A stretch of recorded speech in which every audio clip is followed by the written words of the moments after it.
sommes en compagnie de Christian Eslander, membre de l'association Dragon Noise, trésorier mais également joueur invétéré de Warhammer 40 000.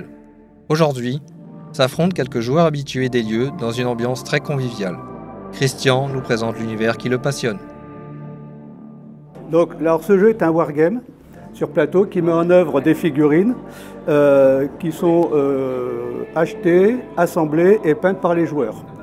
La première partie consiste à se mettre d'abord d'accord sur un scénario. Ensuite, on met en place les décors. Chaque décor a un rôle particulier parce qu'il va couper les lignes de vue entre les figurines qui ne pourront pas se tirer dessus, parce qu'il va permettre de se cacher, parce qu'il va permettre de limiter les déplacements. Voilà.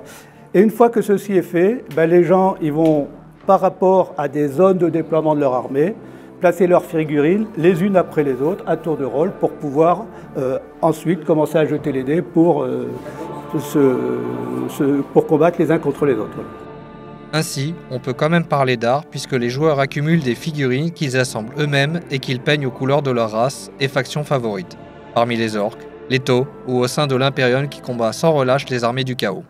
C'est une forme d'art dans la mesure où on va acheter des figurines à assembler, à peindre, et là ça va être la première partie du hobby, c'est-à-dire de faire une belle figurine.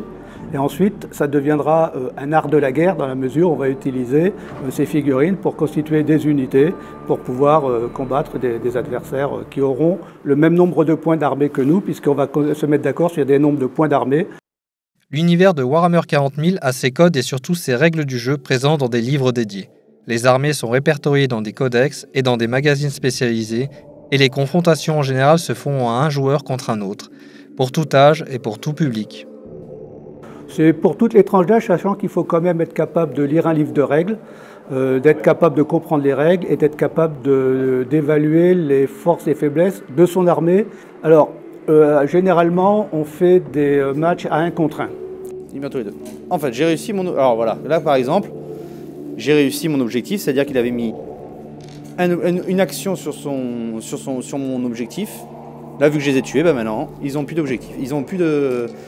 Il ne marquera pas de points. Comme chaque vendredi après-midi, rejoignez Christian et les joueurs de l'univers Warhammer 40 000 au CCAS de Draguignan.